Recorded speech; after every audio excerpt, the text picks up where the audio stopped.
सुप्रभात मेरे सारे प्यारे विद्यार्थियों और मेरे दोस्तों। आप सबको राजेश कल्याणा की ओर से नमस्कार, सत श्री अकाल। और आज हम जो टॉपिक करने जा रहे हैं बहुत ही महत्वपूर्ण टॉपिक है और आज का जो हमारा पार्ट रहेगा बेटा वो 24 रहेगा।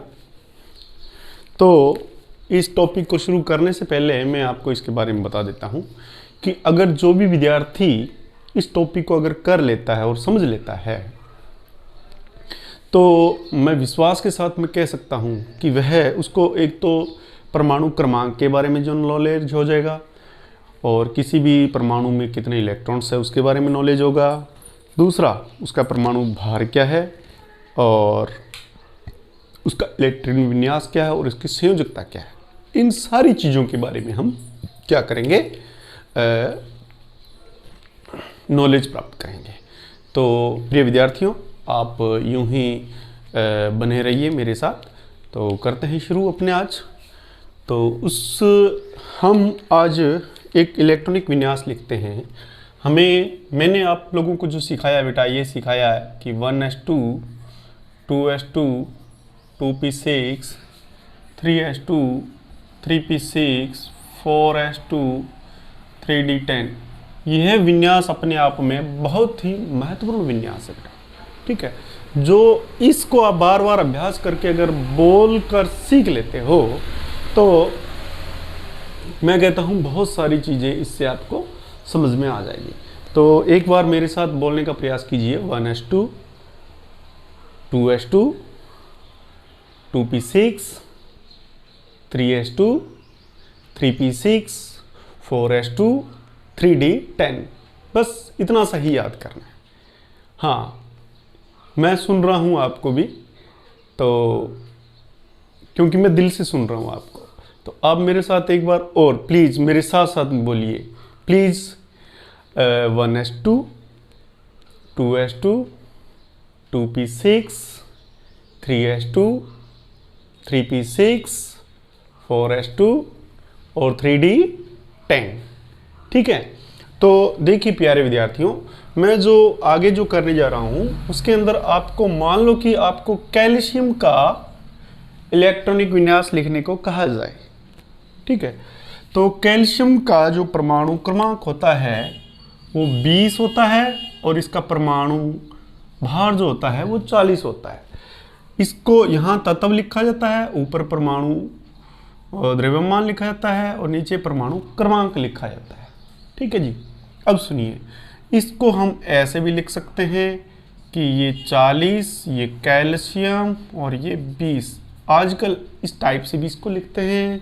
इसको आप ऐसे भी लिख सकते हैं बेटा कि कैल्शियम 40 और परमाणु क्रमांक 20, ऐसे भी लिख सकते हो आप। कोई सा भी तरीका इसमें इजाद कर सकते हो, लेकिन ध्यान ये रखना है ये जो चीज़ें हैं वो छोटी लिखना, स्मॉल थोड़ा सा छोटा इस तत्व से, ठीक है। कैल्शियम की जगह कुछ भी आ सकता है। अब सुनिए बात बेटा, इसके अंदर हमने क्या किया है, इसका परमाणु क्रमांक 20 है तो हमें इसका इलेक्ट्रॉनिक विन्यास लिखना है। तो आप देखिए 20 कहाँ तक होता है बेटा, ये 2 4 6 10 हो गए। हमें गिनती ये बोलनी बेटा, ये जो मैं ये बोल रहा हूँ 2 2 4 6 10 2 12 6 18 और 2 20। यहाँ तक ही आपको इसका क्या लिखना है। जब हम लिखें इसका, अगर पूछे कि इसका इलेक्ट्रॉन विन्यास क्या है तो हम यही लिखेंगे। तो हम लिखेंगे 1s2 2s2 2p6 3s2 3p6 and 4s2। अब प्रिय विद्यार्थियों देखिए, ये कक्षक नंबर बेटा 1 लिखा हुआ ना, ये 1 लिखा हुआ है तो ये कक्षक नंबर 1 है। और इसमें कोमा के बाद में ये जो है यहाँ तक मैंने अलग लिखा है, ये भी 2 है ये भी 2 है तो कक्षक नंबर 2 है। ये देखो अलग है कोमा के, 2 कोमा के बीच में, तो ये कक्षक नंबर 3 है। और ये कक्षक नंबर कितना बेटा, 4 है।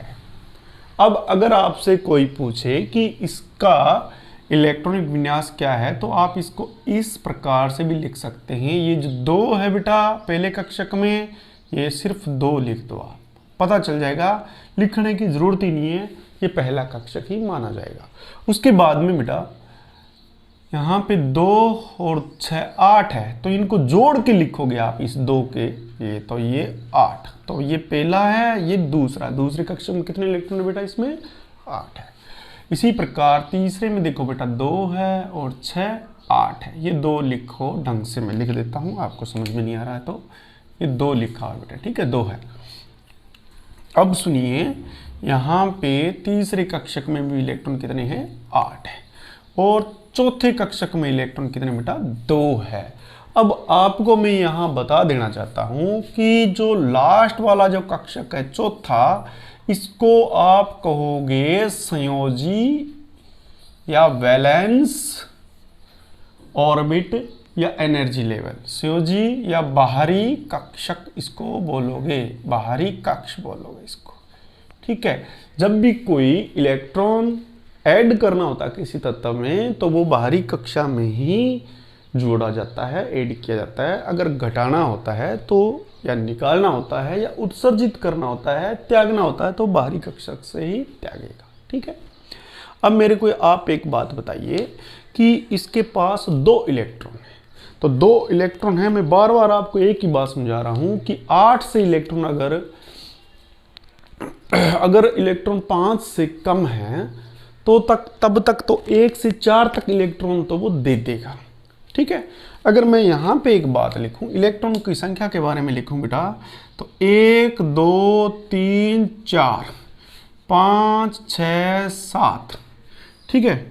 अगर इलेक्ट्रॉन इतने पाए जाते हैं किसी के पास, मान लो यहाँ से लेके यहाँ तक बेटा इलेक्ट्रॉन उसके पास पाए जाते हैं, तो उसकी प्रकृति त्यागने की होगी। इलेक्ट्रॉन बाहरी कक्षा में अगर इतने इलेक्ट्रॉन पाए जाए, मान 1 पाया जाए तो भी त्याग देगा, 2 पाया जाए तो भी त्याग देगा, 3 पाया जाए तो भी त्याग देगा, ठीक है। और अगर उसके पास इलेक्ट्रॉन बेटा बाहरी कक्षा में ये हैं, तो 5 है या 6 है या 7 है, तो वो इलेक्ट्रॉन लेने की प्रकृति रखेगा बेटा, इलेक्ट्रॉन लेने की प्रकृति रखेगा, इलेक्ट्रॉन लेने की प्रकृति रखेगा, तो वो फिर कितने इलेक्ट्रॉन बाहरी कक्षा में करना चाहता है, ये इलेक्ट्रॉन बेटा, ये जो 5 इलेक्ट्रॉन वाला करना चाहेगा अपने पास 3 इलेक्ट्रॉन और, तो टोटल हो जाएंगे उसके पास कितने हो जाएंगे बेटा, 8 इलेक्ट्रॉन हो जाएंगे। 6 वाला इलेक्ट्रॉन कितने लेना चाहेगा, 2 इलेक्ट्रॉन, तो उसके पास भी 8 हो जाएगा। और 7 वाला कितने इलेक्ट्रॉन लेना चाहेगा, 1 इलेक्ट्रॉन और लेना चाहेगा, तो इसके पास भी 8 इलेक्ट्रॉन हो जाएंगे। तो जो अगर लेना चाहेगा उसके लिए माइनस चिन्ह लगाएंगे, और जो देना चाहेगा उसके लिए बेटा क्या लगाएंगे, प्लस चिन्ह लगाएंगे। अब ये बात समझिए आप। अब मैं एक बात यहाँ पे और करना चाहता हूँ बेटा, अगर वो इलेक्ट्रॉन बाहरी कक्षा में ले रहा है तो जो ऊर्जा का स्तर है उसमें किसी प्रकार का कोई चेंज नहीं होगा, ठीक है, कोई चेंज नहीं होगा। लेकिन इसके अंदर कक्षा क्या है बेटा, एक कम हो जाती है, कम हो जाती है। इसमें सेम कक्षा रहती है, उसमें सेम ही कक्षा रहती है, इसमें सेम कक्षा रहती है, लेकिन इसमें एक कम हो जाती है, ध्यान रखना आप, ठीक है। तो इस बात को आप अच्छी तरह से ध्यान रखें। तो ये इसका क्या हो गया, कैल्शियम का इलेक्ट्रॉनिक विन्यास हो गया। अब हम 1 से लगा के 20 तक जो तत्व है उनके बारे में हम लिखते हैं। तो देखिए इसको हम, आपको क्या करना है, जो मैं 1 से 20 तक तत्व लिखूं बेटा, उनको आप क्या करोगे, बिल्कुल याद करोगे। वो श्रेणी, वो जो टेबल है आपको कंठस्थ याद होनी चाहिए, ठीक है। तो करते हैं हम शुरू।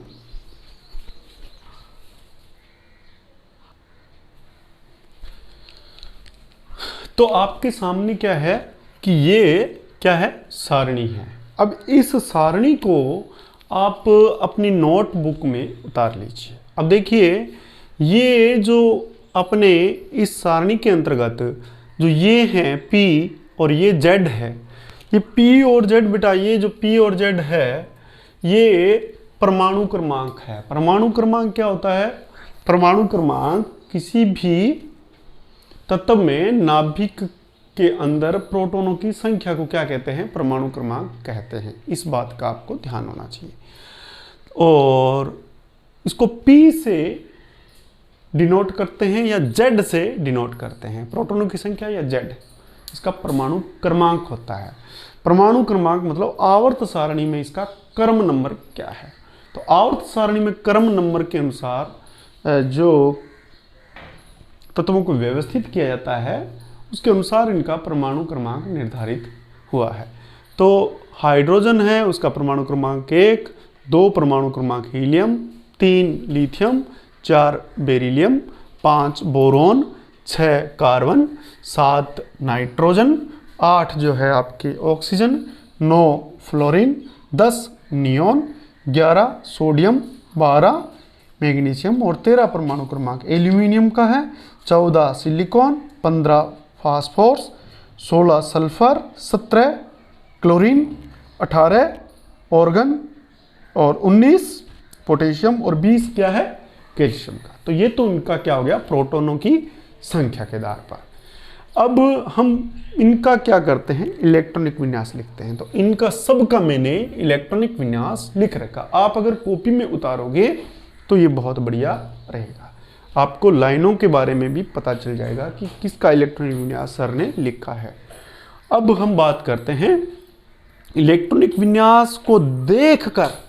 इस इलेक्ट्रॉनिक विन्यास को देखकर ही बेटा हम निर्धारित करते हैं कि जो तत्व है उसके अंदर कितने इलेक्ट्रॉन पाए जाते हैं। तो मैं यहाँ पे एक बात और मैं बताना चाहता हूँ, ये इलेक्ट्रॉन की संख्या भी यही है, यही संख्या इलेक्ट्रॉनों की है और यही संख्या क्या है?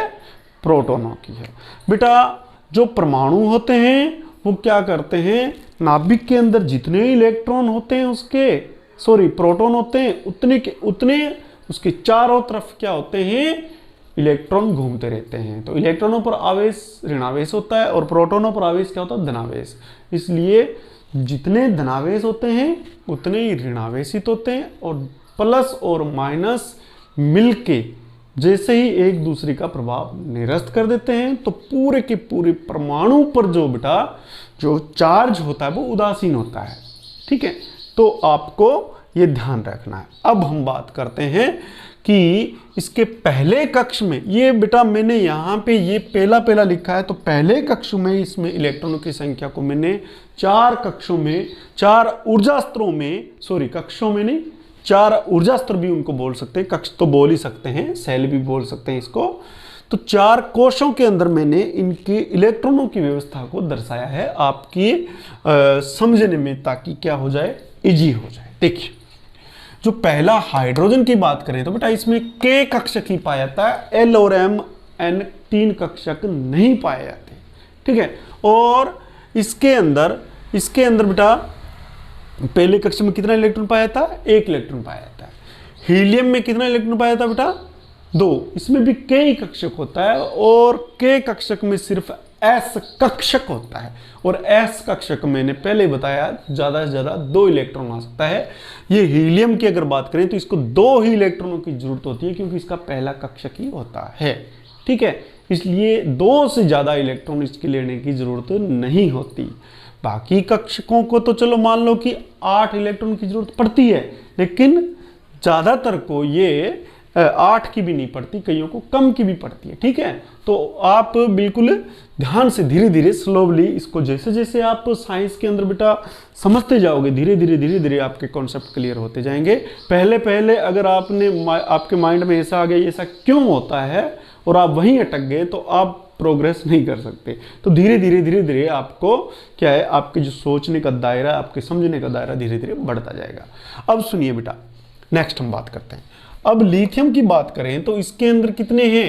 L कक्षक में 1 इलेक्ट्रॉन है और K कक्षक में कितने इलेक्ट्रॉन है? 2 इलेक्ट्रॉन है। तो इस प्रकार से मैंने अलग अलग कक्षकों के अंदर इलेक्ट्रॉनों को बताया है। और आप देखिए हाइड्रोजन को छोड़ के बाकी के जो इलेक्ट्रॉन्स है उसके पहले कक्षक में कितने इलेक्ट्रॉन पाए जाते हैं बेटा? 2 इलेक्ट्रॉन पाए जाते हैं। ठीक है, और अब हम बात करते हैं दूसरे कक्षक की। तो दूसरे कक्षक में बेटा कितने इलेक्ट्रॉन आ सकते हैं? ज़्यादा से ज़्यादा इलेक्ट्रॉन आ सकते हैं 8 दूसरे कक्षक में। तो देखो 8 से ज़्यादा है ही नहीं इलेक्ट्रॉन। कहाँ से शुरू हुआ? 1 से शुरू हुआ, 1 से लगा के 2 3 4 5 6। अगर मैं इस कार्बन की बात करूं तो बेटा देखो कार्बन, ऑक्सीजन की बात करूं तो देखो बेटा ऑक्सीजन को देखो, इसमें 2 ये 2 रे, ये 2 और 4 कितने? 6। तो दूसरे कक्षक में ये पहला कक्षक, ये दूसरा कक्षक, 6 इलेक्ट्रॉन है इसमें। ठीक है, इसी प्रकार अगर मैं इसको सिलिकॉन को देखो बेटा, सिलिकॉन में देखो पहले कक्षक में कितने इलेक्ट्रॉन मैंने बता रखे? 2। तो सिलिकॉन में पहले कक्षक में 2 इलेक्ट्रॉन, ये रहे आपके सामने सिलिकॉन में इलेक्ट्रॉन, सॉरी ये रहे इसके सामने ये 2 इलेक्ट्रॉन। अब दूसरी कक्षा में कितने इलेक्ट्रॉन बेटा? 2 ये और 6 ये 8 इलेक्ट्रॉन है, ये रहे 8 इलेक्ट्रॉन। तीसरी कक्षा में कितने इलेक्ट्रॉन बेटा? 2 और 2 4 है, ये 4 है। तो इस प्रकार से आपको इनको आपकी कॉपी के अंदर तो बेटा लाइनें हैं तो आपको ये पता चल जाएगा। यहाँ पे तो सीधा ही है, तो मैंने लाइनें, छोटा है ये बोर्ड इसलिए मैंने लाइनें यहाँ पे खींची हैं। ठीक है, फिर भी कोशिश ये की है कि बिल्कुल सीध में लिखने की कोशिश मैंने की है। सुनिए अब आगे देखो बेटा, तो ये इनके अंदर क्या है, आपके अलग अलग ऊर्जा स्तरों में मैंने इलेक्ट्रॉन दिखा रखे। अब मैं एक बात पूछूं आपसे कि अगर कोई कहे संयोजी कक्ष इनका कौन कौन सा है, तो देखो बेटा हाइड्रोजन का संयोजी कक्ष यही पहला ही होगा, इसके पास तो एक ही है, वही बाहरी है वही आंतरिक है। इसके अंदर भी क्या, हीलियम के अंदर भी संयोजी कक्ष क्या होगा? 2 होगा। और मैं इन पे निशान लगा देता हूँ, जिन जो संयोजी कक्ष है उन पे निशान लगाता हूँ ताकि आपको समझने में बेटा दिक्कत ना हो। इसका संयोजी कक्ष ये है, इसका संयोजी कक्ष ये है, और इसका लिथियम का संयोजी कक्ष ये बाहरी कक्ष ये हो गया। और इसका 2, इसका 3 4 5 6 7 और इसका 8, ये बाहरी कक्षकों के मैंने ब्लैक कलर से निशान लगा दिया। अब नेक्स्ट देखो इसका बाहरी कक्षक कौन सा होगा बेटा? सोडियम का तीसरा, ये तो मैं यहाँ पे ये इसके बाहरी कक्षक है, ये यहाँ तक इसके क्या बेटा? ये बाहरी कक्षक है, ये 7 है, ये 8 है। अब इसकी बात करें बेटा तो इसका बाहरी कक्षक क्या होगा? यहाँ पे कॉमा लगाता हूँ, ये होगा 1 और इसका बाहरी कक्षक 2, ये बाहरी कक्षक है इसके। तो बाहरी कक्षक में जो है बेटा आपके इलेक्ट्रॉन जितने पाए जाते हैं वह उसकी क्या कहलाती है बेटा? संयोजकता कहलाती है। तो संयोजकता के बारे में भी आपको पता होना चाहिए भी इसकी संयोजकता कितनी है। तो देखो इसकी, अगर मैं इसकी लिखूं संयोजकता किसकी? हाइड्रोजन की संयोजकता, तो बेटा हाइड्रोजन की संयोजकता कितनी हो जाएगी? मैं लिख सकता हूं यहाँ पे 1 हो जाएगी।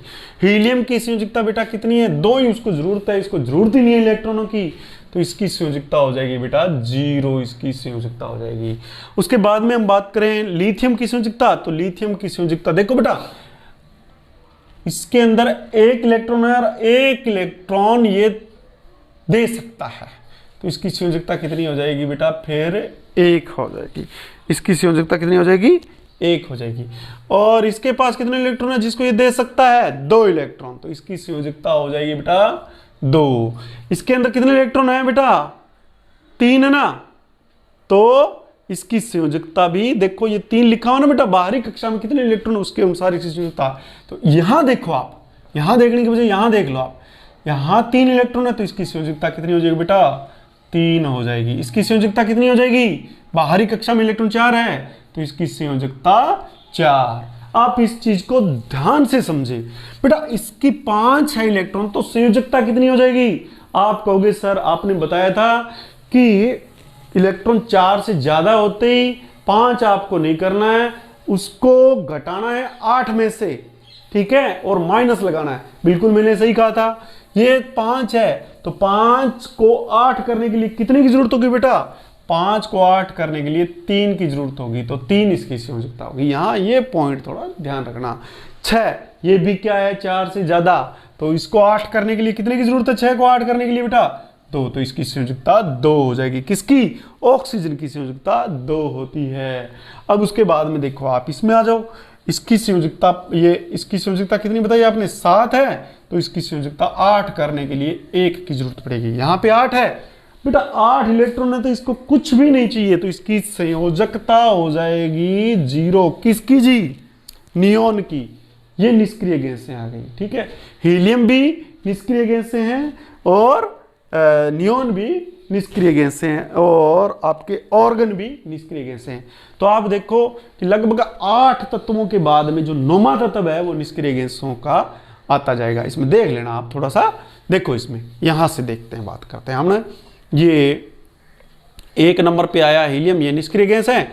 1 के बाद में आप इसी से गिनती शुरू करना, आप आगे से गिनती शुरू करो। चलो 1 2 3 4 5 7 8, 8वें नंबर पर फिर निष्क्रिय गैस आ गई। फिर हम इससे आगे वाले से करते 1 2 3 4 5 6 7 8, 8 नंबर पर फिर निष्क्रिय गैस आ गई। तो ये भी आप ध्यान रखना, जब निष्क्रिय गैस आ जाएगी तो उसकी संयोजकता 0 हो जाएगी। संयोजकता का मतलब जुड़ने के लिए इलेक्ट्रॉन या तत्वों की संख्या, वो उसकी जरूरत नहीं होती। अब सुनिए आगे, इसकी संयोजकता कितनी हो जाएगी बेटा? 1, यहाँ पे 1 लिख देते हैं। इसकी संयोजकता कितनी हो जाएगी? 2, 2 लिख देते हैं। इसकी संयोजकता 3 लिख देते हैं। इसकी संयोजकता 4 लिख देते हैं। इसकी संयोजकता फिर 5 आ गया, तो 5 को क्या करोगे आप? वापिस उसी में से 5 में 8 करने के लिए कितने की जरूरत होगी? 3 की, तो यहाँ पे 3 लिख देता हूँ मैं। और इसकी संयोजकता हो जाएगी 2, और इसकी संयोजकता हो जाएगी बेटा 1, इसकी या 8 हो गया, तो इसकी संयोजकता 0, इसकी संयोजकता फिर 1, इसकी संयोजकता फिर 2। तो मेरे को ऐसे लग रहा है कि आपको ये संयोजकताएं जो है बेटा समझ में आ चुकी है। तो इन संयोजकता के बारे में आपको अच्छी तरह से पता होना चाहिए कि संयोजकता क्या होती है। तो संयोजकता वह होती है जिसमें दूसरे तत्वों से जुड़ाव होता है। क्यों जुड़ाव होता है? क्योंकि पहले तत्व को, जो जुड़ने वाला तत्व है, उनको इलेक्ट्रॉनों की जरूरत होती है, और जरूरत होती है किसी को इलेक्ट्रॉन देने की, किसी को इलेक्ट्रॉन लेने की। तो दे के और ले के उनके बीच में कॉम्बिनेशन बन जाता है, उनके पास में बंध बन जाता है, और जिससे ही पदार्थों का निर्माण होता है। ये जो हम स्थूल, जो जितने भी भौतिक जो चीजें हम देख रहे हैं, जिनको हम छू रहे हैं, वो सारी की सारी इसी प्रकार से बनी हुई है। ठीक है, तो इस प्रकार से ये जो चीज है, आप अच्छी तरह से बेटा इसका रट्टा लगा लें, बहुत अच्छी तरह से इसको समझ लें। मैं एक बार और बताना चाहता हूं, मैं आपको एक इंडिकेट करके भी बता देता हूं, ताकि आपको बेटा समझ में आ जाए। मान लो हमने फास्ट फोर्स की बात की है बेटा, ये फास्ट फोर्स के बारे में हम बात कर लेते हैं। ठीक है, ये फास्ट फोर्स के बारे में बात कर लेते हैं। ये फास्ट फोर्स के बारे में बात करते हैं। ये लो जी फास्ट फोर्स, आपका फास्ट फोर्स के बारे में हमने बात की बेटा। फास्ट फोर्स का परमाणु क्रमांक कितना होता है बेटा? 15। यानी कि इसमें प्रोटॉनों की संख्या कितनी है नाभिक के अंदर? 15 है, और इलेक्ट्रॉनों की संख्या भी कितनी है? 15 ही है। तो आपको इस चीज से, इस गिनती से आपको 3 चीजों के बारे में पता चला। पहला, इसका परमाणु क्रमांक क्या है, इसमें नाभिक में प्रोटॉनों की संख्या क्या है, और इलेक्ट्रॉनों की संख्या क्या है। ये तीनों समान होती है। ठीक है, तो इससे आपको ये पता चल गया। इससे आपको पता चला कि ये सिंबल किसका? फास्ट फोर्स का। प्रतीक क्या इसका? P है। आपको इतना तो आना चाहिए कि फास्ट फोर्स है, इतनी पहचान तो आपको करनी ही पड़ेगी। अब आपने इसका इलेक्ट्रॉनिक विन्यास लिखा बेटा, 1s2 2s2 2p6 3s2 3p3। तो देखिए इसके अंदर 15 इलेक्ट्रॉन, जो ये 15 यहाँ लिखा है, वो हमने यहाँ पे लिख दिए। 2 2 4 6 10 2 12 3 15। ठीक है, पहले कक्षक में इलेक्ट्रॉन कितने हैं? 2 है। दूसरे कक्षक में इलेक्ट्रॉन कितने बेटा? 8 है। तीसरे कक्षक में इलेक्ट्रॉन कितने बेटा? 5 है। तो 5 लगा दिया तीसरे में, और यही इसकी संयोजकता को निर्धारित करेगा। तो इसके बाहरी कक्षक में इलेक्ट्रॉनों की संख्या है। तो 5 क्या हो गया बेटा? 4 से ज्यादा हो गया, इसलिए 8 करने के लिए कितने जोड़ने पड़ेंगे इलेक्ट्रॉन? इसमें 3 इलेक्ट्रॉन जोड़ने पड़ेंगे। तो ये इसके क्या हो गए? संयोजकता को बता सा। अब बात करते हैं हम बेटा परमाणु भार की। तो आपके सामने ये जो परमाणु भार दे रखा है, इसको आप अच्छी तरह से याद कर लें कि प्रोटॉन का, हाइड्रोजन का परमाणु क्रमांक 1.008 है, हीलियम का परमाणु क्रमांक 4 है, लिथियम का 6.94 है, बेरिलियम का 9.01 है, बोरॉन का 10.8 है, कार्बन का 12 है, नाइट्रोजन का 14, ऑक्सीजन का 16, फ्लोरीन का 19, नियोन का 20.2, सोडियम का बेटा इसका क्या कहते हैं उसको 23, मैग्नीशियम का 24.3, और एल्यूमिनियम का 27, सिलिकॉन का बेटा 28.1, और फास्फोरस का 31, सल्फर का बेटा यहाँ पे कितना बताया, सल्फर का 32.1, क्लोरीन का 35.5, ऑर्गन का 39.9, पोटेशियम का बेटा 39.1 और कैल्शियम का 40.1। इसमें ये ध्यान रखना ये जो है सही है, आप इसको गलत मत समझ लेना, ठीक है बेटा। ये इसका यानी कि कहने का मतलब ऑर्गन का 39.9 है और इसका 39.1 है। अब मैं एक आपको बात बताता हूं कि ये अगर चीजें आप याद कर लेते हो और ये याद कर लेते हो तो आने वाले जो है नेक्स्ट अपने टॉपिक के अंदर बहुत इजी हो जाएगा आपके लिए समझना कि हम इसका आणविक द्रव्यमान यौगिकों का कैसे निकालते हैं, मोल संकल्पना को हम कैसे डिक्लेयर करते हैं, उसके सवाल कैसे करेंगे हम, तो बहुत इजी वे में हो जाएगा। अगर जो बच्चा इसको याद कर लेगा उसके आने वाले जो नेक्स्ट टॉपिक है उसके अंदर सवाल समझने में बहुत ही आसानी हो जाएगी। अब मैं बताना चाहता हूं बेटा, ये जो आपको जो परमाणु भार याद करने हैं वो पॉइंटों वाले नहीं याद करने, इसकी एग्जैक्ट जो लगभग वैल्यू है वो याद करनी है। हाइड्रोजन की एक ही याद करनी है, आपको बहुत सहूलियत के लिए बता रहा हूं। और हीलियम की 4, इसकी 6, ये 9, ये 10, ये 12, 14, 16, ये 19 तो है ही, इसकी 20 करनी है। किसकी 20 करनी है, आपने नियोन की 20 ही करनी है। उसके बाद में इनकी सबकी बेटा 28 है, 24 है, 32 है, इसकी 35.5 है तो 35 याद कर लो आप इसको। 39 है, इसकी 40 है बेटा, ये ऑर्गन है, इसकी 40 तक याद कर लो, चाहे इसका 39, इसकी 40, लेकिन इसकी 39 याद करना, क्योंकि 40 किसकी मानी जाती है बेटा, कैल्शियम की मानी जाती है। तो ये चीजें आपको याद करनी है, ठीक है। तो ये आपका होमवर्क रहेगा, तो मिलते हैं कल, तब तक के लिए आप दीजिए मेरे को इजाजत। आपको ये मेरा जो प्रयास है, मेरे जो वीडियोस है, मेरी जो स्टडी है, अगर आपके काम आ रही है और आपको लग रहा है कि राजेश सर हमारे लिए मेहनत कर रहे हैं, तो प्लीज़ बेटा लाइक करें। और जो विद्यार्थी बहुत दूर पर है, जिनको यानी कि स्कूल जाने में दिक्कत हो रही है या जो घर पे बैठ के तैयारी कर रहे हैं, क्योंकि कोविड चल रहा है उसके वजह से वो बच्चे स्कूल जा नहीं सकते, तो उनको प्लीज़ वीडियो मेरे शेयर कीजिए और लाइक कीजिए। और जो बच्चे नए हैं अभी तक मेरे चैनल पर, या जो विद्यार्थी कंपटीशन की तैयारी कर रहे हैं जनरल साइंस की, उनके लिए भी बहुत ही इंपॉर्टेंट कंटेंट मैं लेके आया हूं। तो लगातार आप देखते रहिए और मेरे चैनल को अगर नए हो तो सब्सक्राइब जरूर कर लीजिए और बेल आइकन के बटन पे क्लिक करके आप ऑल पे क्लिक करोगे तो मेरे जो आने वाले जो वीडियो है उसके नोटिफिकेशंस आपको मिलते जाएंगे। तो प्रिय दोस्तों, आपका ज़्यादा समय व्यर्थ न करते हुए मैं अपनी वाणी को विराम देना चाहता हूँ। जय हिंद, जय भारत, नमस्कार।